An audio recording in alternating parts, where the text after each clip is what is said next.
American soldiers experienced a deal of resentment around the UK from those who felt their contribution to World War II was ill-timed. This resentment was shared by some Southampton inhabitants who did not understand the significance of their contribution. That contribution is still not properly understood today, even by those who should know better. During the 80-year commemoration for D-Day in Southampton, the U.S. Army was completely ignored.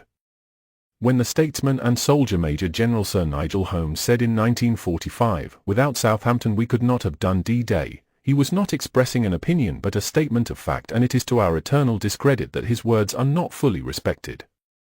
The following article is taken from the Southern Evening Echo called "Story of 14th Major Port Activities in Southampton," dated the 15th of March, 1946.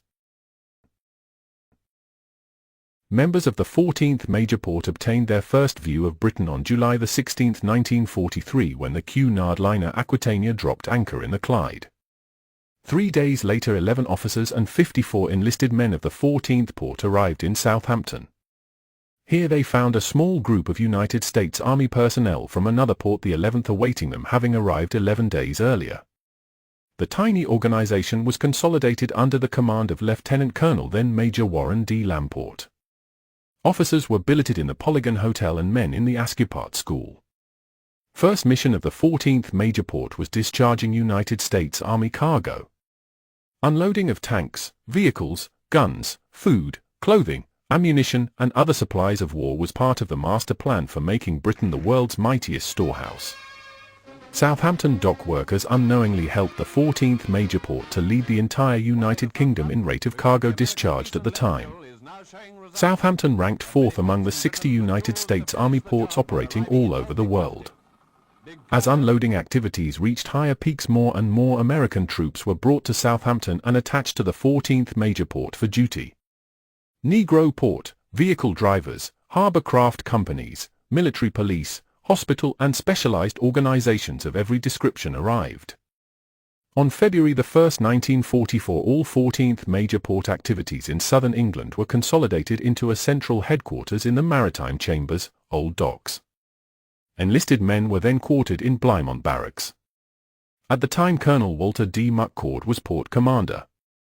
As Allied strategists completed their pattern for D-Day, Southampton was closed to further incoming cargo ships. Instead, emphasis were diverted to the number of staging camps in the vicinity of the city. Southampton was designated as the jumping-off point for all American troops within the region known officially as Area C. In May 1944, Colonel then Lieutenant Colonel Leo J. Meyer took over command of the 14th Major Port headquarters.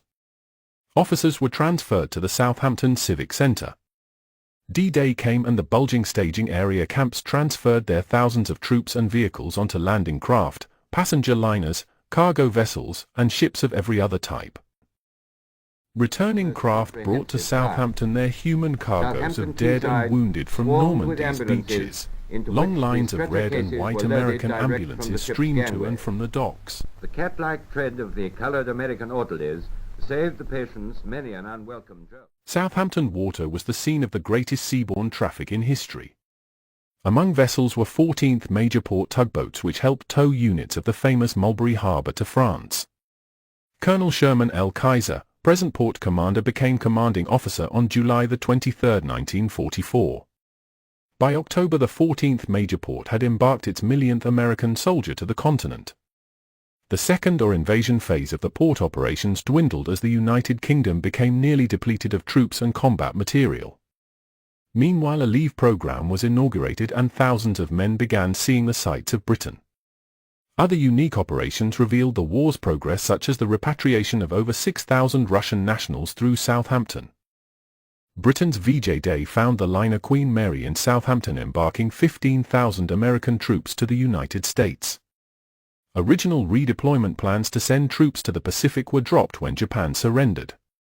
The 14th Major Port then concentrated on its third phase, demobilization, redeployment, and such famous liners as the Queen Mary, Queen Elizabeth, Aquitania and Europa were embarked. Supplementing these with the victorious units of the United States Navy, including the carriers Enterprise, Wasp, and the newly constructed Lake Champlain, the battleship Washington and the cruiser Augusta, renowned for the Atlantic Charter signing, also sailed from Southampton with American troops. For its war record, the 14th Major Port received the United States Army's Meritorious Service Award, entitling all personnel to wear a golden reef insignia on their sleeves. Phase 4 began on January the 26th, and the 14th Major Port embarked the first group of British dependents of American servicemen aboard the liner Argentina. After 31 months of operation in Southampton, the 14th Major Port took stock of its activities and noted the following records. Over 3,304,000 personnel either embarked or disembarked, tonnage totaling 2,571,000 deadweight or 9,482,300 measurement handled, over 261,000 vehicles landed for Europe. Railway rolling stock totaling 2,543 pieces, including 665 locomotives, shipped to the continent, and over 9,400 vessels of all types at Southampton. Drums beating and colours flying.